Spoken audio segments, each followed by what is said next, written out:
नमस्कार दोस्तों, स्वागत है आपका हमारे इस YouTube चैनल पे। और हम एक बार फिर से हाजिर हैं एक लेटेस्ट वीडियो के साथ। ग्रुप ए, ग्रुप बी और ग्रुप सी की रिक्रूटमेंट आई हुई है। अगर आपने इसके लिए अभी तक आवेदन नहीं किया तो अब भी आप इनके लिए आवेदन कर सकते हैं। इसकी अंतिम तिथि अनिश्चित काल के लिए बढ़ा दी गई है। ऑनलाइन एप्लीकेशन का प्रोसेस बिल्कुल जारी है इसका। और सबसे विशेष बात यह है, कई दिनों के बाद कोई ऐसी रिक्रूटमेंट हमें देखने को मिली है जिसमें कोई भी आवेदन शुल्क नहीं है। किसी भी पद के लिए इसमें आवेदन शुल्क नहीं है, चाहे वो ग्रुप ए की हो, ग्रुप बी की हो, चाहे हो ग्रुप सी की। तो ठीक है दोस्तों, इस रिक्रूटमेंट के बारे में हम बिल्कुल विस्तार से बात करेंगे। और अगर आप गवर्नमेंट जॉब्स की तैयारी कर रहे हैं तो काफी क्रूशियल समय है आप लोगों के लिए। आपने जिन पदों के लिए अप्लाई किया हुआ है तो उनके लिए आप बिल्कुल अच्छे से तैयारी करें। नई रिक्रूटमेंट का अभी कोई भरोसा नहीं है कि कब आएंगी, जब तक सिचुएशन क्लियर नहीं हो जाएगी। और सिचुएशन सही होने के बाद भी लगता नहीं है कि जल्दी ही हमें कोई बड़ी रिक्रूटमेंट देखने को मिलेंगी, क्योंकि फाइनेंशियल सिचुएशन अपने अलग अलग स्टेट्स की कैसी है हम लोगों से कुछ भी छुपा नहीं है। तो ठीक है, इस रिक्रूटमेंट के बारे में आप देख लीजिए, ये आई हुई है। अगर आप चाहें तो इनके लिए आवेदन कर सकते हैं।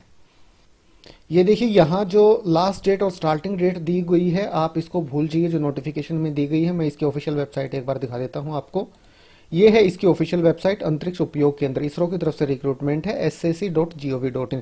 तो यहाँ आप देखिए, cut off date, closing date for online registration of application against advertisement number SAC 2/2020 dated 14/3/2020 is extended indefinitely till further notice and the closing date will be announced later on।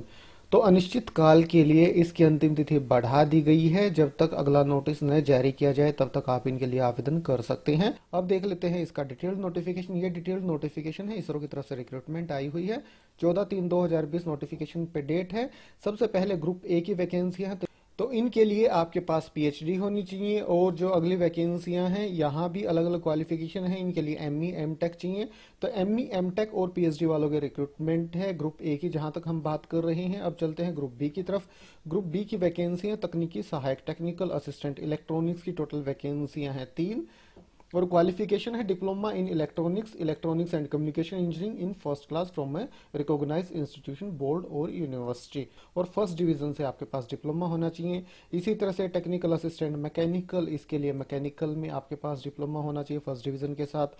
Technical assistant civil के लिए आपके पास civil engineering में diploma होना चाहिए first division के साथ। Technical assistant electrical के लिए डिप्लोमा इलेक्ट्रिकल इंजीनियरिंग में होना चाहिए फर्स्ट डिवीजन के साथ। इसके बाद ग्रुप सी की वैकेंसी है technician fitter, technician group B fitter. 6 वैकेंसियां हैं, 10वीं आपने कर रखी हो और उसी के साथ साथ आईटी या एनटीसी या एनएसी का डिप्लोमा आपके पास होना चाहिए फिटर ट्रेड में। और इसी तरह से टेक्नीशियन बी मशीनिस्ट के लिए 10वीं के बाद आईटीआई एनटीसी या एनएसी आपके पास होनी चाहिए मशीनिस्ट ट्रेड में। इसके बाद टेक्नीशियन बी इलेक्ट्रॉनिक 7 वैकेंसियां हैं और 3 बैकलॉग की हैं। के लिए 10वीं के बाद अगर आपने आईटीआई कर रखी है mechanic radio and TV electronics में तो आवेदन कर सकते हैं। टेक्नीशियन बी इंफॉर्मेशन टेक्नोलॉजी 2 वैकेंसियां 10वीं और 10वीं के बाद आपने आईटीआई एनटीसी या एनएससी कर रखी है, किसमें, इंफॉर्मेशन टेक्नोलॉजी में या information and communication technology system maintenance में या information technology and electronic system maintenance trade में। Technician B plumber 10th plus ITI plumbing में। Technician B carpenter 10th plus carpenter trade में ITI. Technician B electrician 10th plus electrician trade में ITI. Draftsman mechanical और draftsman mechanical trade में ITI NTC या NAC. इसी तरह से technician B chemical 10वीं और ITI lab assistant chemical plant या attendant operator chemical plant trade में। जहां तक इनके लिए पे स्केल की बात है, पोस्ट कोड 1 के लिए 67,700 से 2,08,700, पोस्ट कोड 2 से 8 तक के लिए 56,100 से 1,77,500, पोस्ट कोड 9 से 12 के लिए 44,900 से 1,42,400, पोस्ट कोड 13 से 21 के लिए 21,700 से 69,100। जहां तक एज लिमिट की बात है, पोस्ट कोड 1 के लिए कोई भी एज लिमिट का इशू नहीं है, कोई भी इनके लिए आवेदन कर सकता है।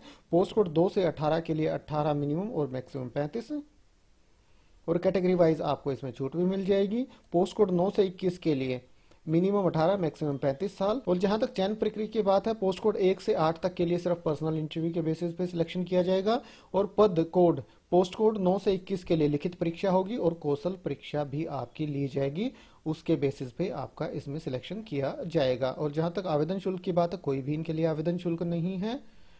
और ये है ऑफिशियल वेबसाइट, यहाँ पे आप इनके लिए आवेदन कर सकते हैं जो वीडियो के स्टार्टिंग में मैंने आपको दिखाई थी, www.sac.gov.in। तो ठीक है दोस्तों, मेन सारी इन्फॉर्मेशन इस रिक्रूटमेंट से जुड़ी हुई आपको प्रोवाइड करा दी गई है वीडियो के माध्यम से। अगर आपको वीडियो अच्छा लगा तो लाइक और शेयर करें, और लेटेस्ट गवर्नमेंट जॉब्स की अपडेट पाने के लिए हमारे इस यूट्यूब चैनल को जरूर सब्सक्राइब करें। धन्यवाद।